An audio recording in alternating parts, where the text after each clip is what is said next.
April 29th, 2026. The port gate and the phone screen. Greetings. Iran's crisis now moves through two gates, the sea gate at its ports and the digital gate around its people.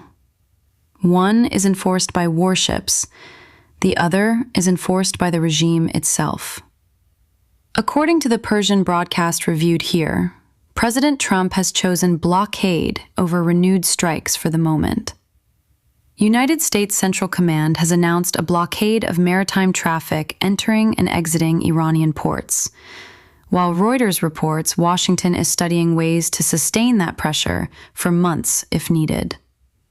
The target is the economic bloodstream: oil exports, port traffic, storage, shipping routes, and the regime's ability to turn geography into leverage. Tehran built its pressure around the Strait of Hormuz.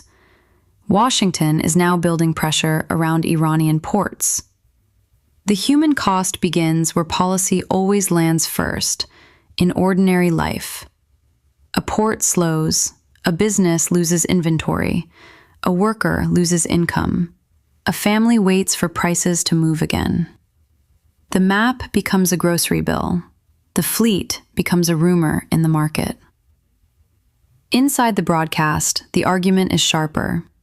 The regime once held three instruments: attacks against Israel, attacks against Gulf states, and pressure through Hormuz. Two have weakened. Hormuz remains. The blockade turns that remaining card into a liability.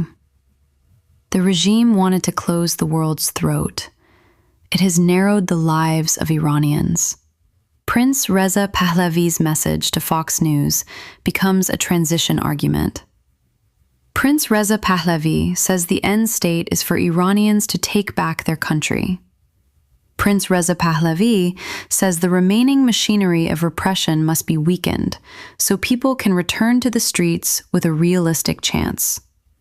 His frame points to transition leadership, public consent, democratic process, separation of religion and state, equal citizenship, and territorial integrity. It does not promise permanent rule. It places the decision where it belongs, with the Iranian nation. A people can rise. A people also need the gun lowered from their chest. A former senior United States sanctions official makes a parallel argument from another angle. End the war with discipline. Keep pressure on the regime. Leave room for Iranians to seek change themselves. The strategic line is clear: pressure from outside, agency from inside. No rescue for the machinery that keeps the Islamic Republic alive. The regime understands that line. It answers with control. Reuters reports that Iran, after more than 60 days of internet blackout, has introduced a limited Internet Pro plan for selected businesses during the crisis.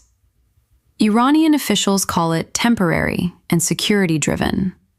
The public sees the architecture more plainly. A universal right becomes a privilege.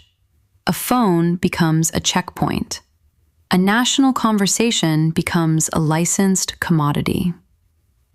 A student cannot study freely. A trader cannot reach clients. A journalist cannot move evidence. A daughter abroad cannot hear her mother's voice with confidence. Silence becomes infrastructure. The regime first filters the country. Then it sells access back to the people it isolated. It creates scarcity, names it security, and prices the exit. The same logic runs through the ports and the phone screen. Control the gate. Tax the movement. Decide who may pass.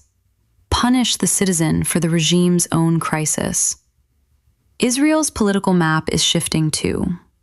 Reuters and the Associated Press report that former Prime Ministers Naftali Bennett and Yair Lapid have joined forces ahead of Israel's next election.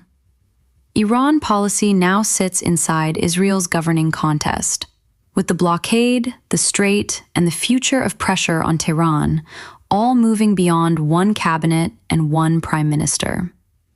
The Islamic Republic faces pressure from the sea, pressure from the market, pressure from its own people, and pressure from a region that has learned the cost of tolerating its militias, missiles, and blackmail.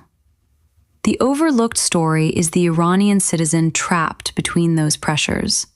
A family table, a blocked phone, a shuttered port, a street waiting for the machinery of fear to weaken.